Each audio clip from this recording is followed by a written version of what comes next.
Hello and welcome to Stock Watch. मैं हूं शुजा कुरैशी। मैं हूं शहबाज अशरफ। इस हफ्ते भी दुनिया भर की स्टॉक मार्केट्स वोलेटाइल रही। पाकिस्तान स्टॉक एक्सचेंज में हफ्ते का आगाज तेजी से हुआ, लेकिन ग्लोबल टेरिफ्स की अनसर्टेनिटी की वजह से ट्यूसडे और वेडनेसडे को मार्केट में फिर सेलिंग नजर आई। Towards the end of the week market में दोबारा रिकवरी देखी गई। So at the end, who took the week, bulls और bears? Let's find out. So इस हफ्ते बुल्स टुक द वीक और KSE 100 इंडेक्स 2462 पॉइंट्स या 2.1% के इजाफे के साथ 1,17,316 पॉइंट्स पर बंद हुआ। तो सवाल यह है कि इस हफ्ते मार्केट में तेजी क्यों हुई? What was the big story? So इस हफ्ते बिग स्टोरी नहीं बल्कि बिग स्टोरीज थी, एक से ज्यादा अच्छी खबरें।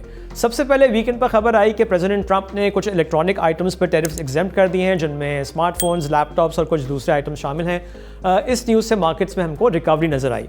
फिर मंडे को रेमिटेंसेस के नंबर्स आए और मार्च 2025 में वर्कर्स रेमिटेंसेस $4.06 बिलियन तक पहुंच गई हैं, जो सालाना बुनियाद पर अगर देखा जाए तो ये 37% का इजाफा है।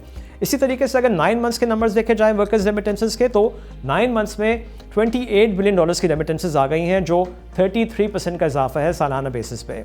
नाउ करंट अकाउंट का नंबर भी इस हफ्ते आया और मार्च 2025 में करंट अकाउंट सरप्लस $1.195 बिलियन तक पहुंच गया है।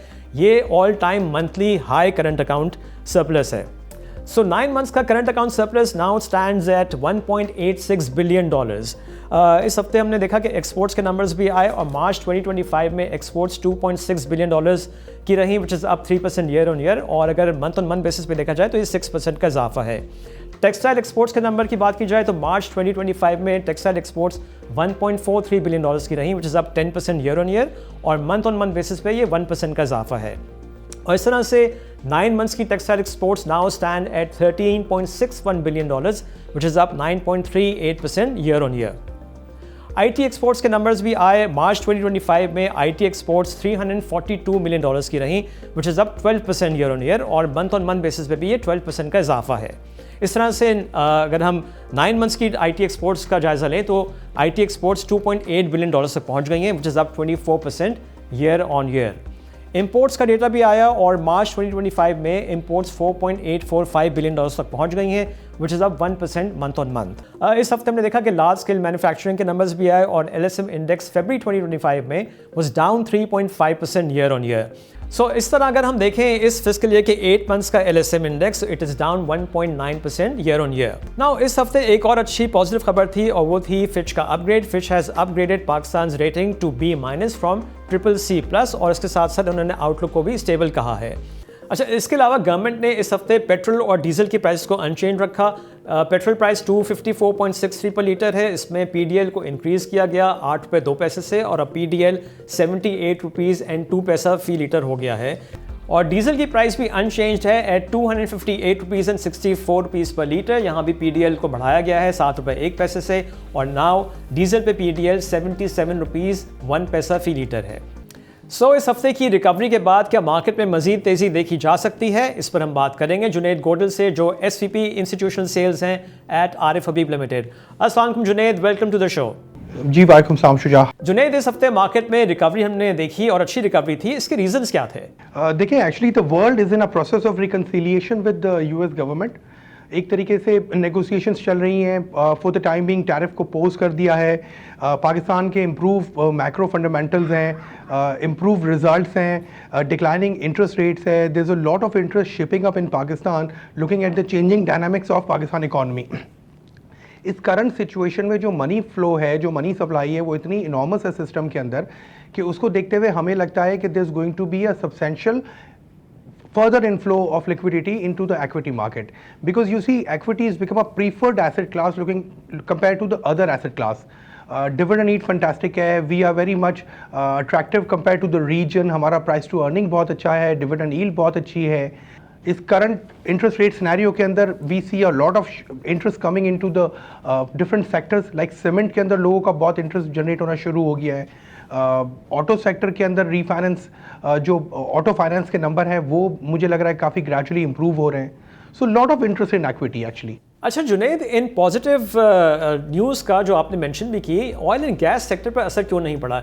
इवन इंटरनेशनल ऑयल प्राइसेस में देखा इस हफ्ते रिकवर हुई, बट स्टॉक्स लाइक OGDC और PPL दे वर लैकलस्टर. देखिए Shuja, let me be very frank with you, market is been very volatile with regards to the news of circular debt. ये news काफ़ी time से आती रही है, इस पे मार्केट के अंदर काफ़ी अच्छी वॉलेटिलिटी रही है, लेकिन इंडेक्स का लेवल एक ऐसा लेवल है कि always there is a consolidation at a new high level. Public ने इन फेवरेट पर्टिकुलर स्टॉक्स के अंदर काफ़ी वॉलेटिलिटी देख ली है, तो पब्लिक को थोड़ी श्योरिटी चाहिए होती है. फर्दर कोई प्रॉपरली कोई कंक्लूजन के साथ कोई चीज़ मटेरियलाइज होगी तो उसके बाद फॉर श्योर ये कंपनीज जो है नो ब्रेनर्स हैं, इनके अंदर एक सब्सटेंशियल डिविडेंड यील्ड है, एक बहुत बड़ा फंडामेंटल फैक्टर है, तो ये एक अच्छा अपसाइड होगा. लेकिन for now market is in a consolidation level. उसकी वजह ये भी है कि इंडेक्स एक नए लेवल पे है, और जब भी इंडेक्स इस लेवल नए लेवल्स पे आता है तो वहाँ पे थोड़े दिन मार्केट में कंसोलिडेशंस होती है and then there is a new upside. अच्छा जुनैद, हमने इस रिकवरी में म्यूचुअल फंड्स को ज़्यादा एक्टिव नहीं देखा, इसकी क्या वजह हो सकती है? क्या वो अब भी ग्लोबल टेरिफ्स के इशू पर कंसर्न है? शुजा, नॉर्मली होता ये है कि म्यूचुअल फंड्स वेट करते हैं एक नए लेवल का. देखिए लिक्विडिटी तो सफिशिएंट है म्यूचुअल फंड्स के अंदर, जो कि फिक्स इनकम से इक्विटी कन्वर्जन अभी भी बड़ी सिग्निफिकेंट ड्यू है, looking at the current AUMs. Because interest rate जब 22% होता था और अभी 12% है, तो जो मेजर हम एक्सपेक्ट कर रहे थे कि जो कन्वर्जन आएगी, मुझे लगता है कि अभी भी एक सिग्निफिकेंट कन्वर्जन आनी है. इट्स जस्ट दैट कि लोग थोड़ी सी फर्दर क्लैरिटी का वेट कर रहे हैं. ओवरऑल मार्केट ने इस हफ्ते में बड़ी अच्छी वॉलेटिलिटी देखी है, तो वो वॉलेटिलिटी थोड़ी नॉर्मलाइज हो जाए तो मुझे लग रहा है एकदम से इंटरेस्ट आ जाएगा. वी शुड बी ऑप्टिमिस्टिक कि म्यूचुअल फंड का एक अच्छा इंटरेस्ट जनरेट हो जाएगा आने वाले दिनों में. अच्छा जुनैद, क्या आप समझते हैं कि market in the near future अपने इंट्राडे हाई जो हमने देखा था कि 1,20,600 के करीब बना था, उसको दोबारा टच करेगी? Definitely Shuja, definitely. मतलब इट गोज विदाउट सेइंग कि मार्केट ने ओवरऑल जो परफॉर्मेंस शो की है, जो रीबाउंड शो किया था इंट्राडे, जो एक मेजर क्रैश वाले दिन ही 60% मार्केट ने एक रीबाउंड दिया था, दैट डे हम लोगों ने एक बड़ी फंडामेंटल स्ट्रेंथ देख ली थी मार्केट की, कि मार्केट में बहुत एपेटाइट है. मूविंग फॉरवर्ड जिस तरह से मार्केट के अंदर कंसोलिडेशन चल रही है, आने वाले दिनों में मुझे लग रहा है कि मार्केट एक नए हाइस पे डेफिनेटली आप देखेंगे, जिसमें सीमेंट सेक्टर के अंदर एक अच्छी परफॉर्मेंस होगी, because people are very optimistic कि लुकिंग फॉरवर्ड बजट के अंदर PSDP की allocation, looking at the current interest rate, मुझे लग रहा है कोई लोग बहुत ज़्यादा ऑप्टिमिस्टिक हैं कि कोई कंस्ट्रक्शन पैकेज भी गवर्नमेंट अनाउंस कर सकती है विद द विस्पर सो फार. सो इस तरह की चीज़ें जो मूविंग फॉरवर्ड आती रहेंगी न्यूज़ फ्लो में, तो मार्केट में अच्छी एपेटाइट जनरेट होना शुरू हो जाएगी दोबारा से. Okay Junaid, thank you very much. Thank you Shuja. अगर आपको ये वीडियो पसंद आई तो अभी सब्सक्राइब करें. अच्छा शहबाज, हमने देखा कि जुनैद ने 2 दफ़ा सीमेंट सेक्टर को ज़रूर मेंशन किया, और हमने देखा कि इस हफ्ते कुछ एक्टिविटी भी थी और कुछ अच्छे गेंस भी हम कुछ सीमेंट स्टॉक्स में नज़र आए. तो अब हम देख रहे हैं कि रिजल्ट सीज़न भी चल रहा है और अगले हफ्ते कुछ सीमेंट कंपनीज के रिजल्ट्स भी हैं, बट थोड़ा सा इस पर हम एनालिसिस करते हैं, बिकॉज इस मरतबा थर्ड क्वार्टर में थोड़े से जो अर्निंग्स हैं उसमें हमको डिप नज़र आएगा अगर हम क्वार्टर ऑन क्वार्टर बात करें, सेकेंड क्वार्टर से कंपेयर करें.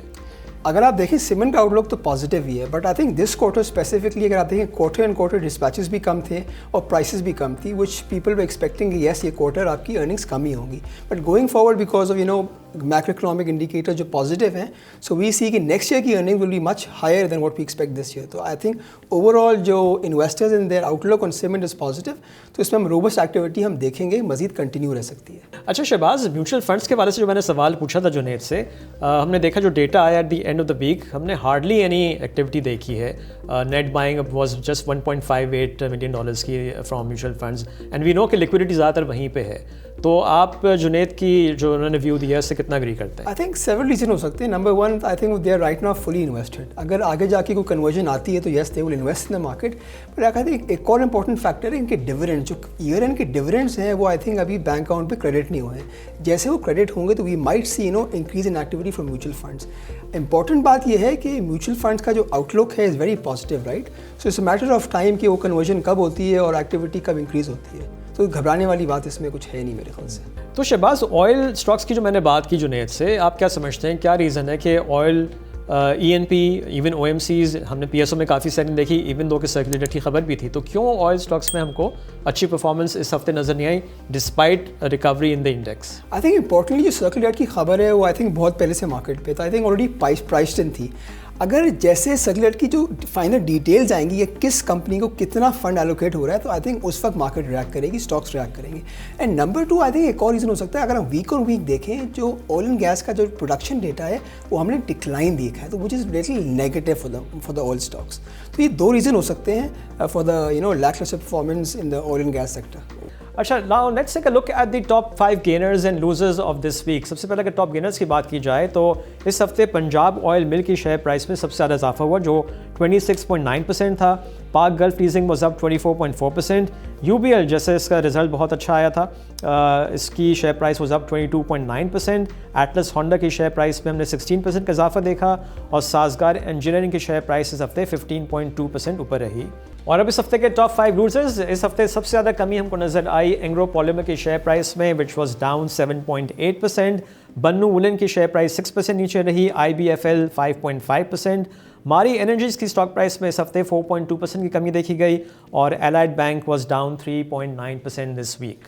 और अब नजर डालते हैं अगले हफ्ते के कुछ इंपॉर्टेंट इवेंट्स पर। नाउ सैटरडे को भी कुछ इंपॉर्टेंट बोर्ड मीटिंग्स हैं, उसमें गंदारा ऑटोज, गंदारा इंडस्ट्रीज़ और साजगार इंजीनियरिंग शामिल हैं और इनके रिजल्ट्स मंडे मॉर्निंग अनाउंस होंगे। मंडे की बात की जाए तो मंडे को एंग्रो फर्टिलाइजर की बोर्ड मीटिंग है। Friesland Campina, Engro foods, Meezan bank और PTC के भी फर्स्ट क्वार्टर के रिजल्ट्स अनाउंस किए जाएंगे। ट्यूसडे को बैंक इस्लामी, HMB के फर्स्ट क्वार्टर और लकी कोर इंडस्ट्रीज़ और मेपल लीफ सीमेंट के थर्ड क्वार्टर के रिजल्ट्स अनाउंस किए जाएंगे। वेंसडे को MCB का फर्स्ट क्वार्टर और इसके अलावा Kohinoor textile mills, international steel, बरकत फ्रीजियन एग्रो लिमिटेड और पाकिस्तान रिफाइनरी के थर्ड क्वार्टर के रिजल्ट्स अनाउंस किए जाएंगे। थर्सडे को फॉरेक्स रिजर्व्स का डेटा आएगा, इसके अलावा एलाइड बैंक, बैंक अल हबीब और फैसल बैंक के फर्स्ट क्वार्टर और फौजी सीमेंट और गुल अहमद टेक्सटाइल का थर्ड क्वार्टर के रिजल्ट्स का ऐलान किया जाएगा।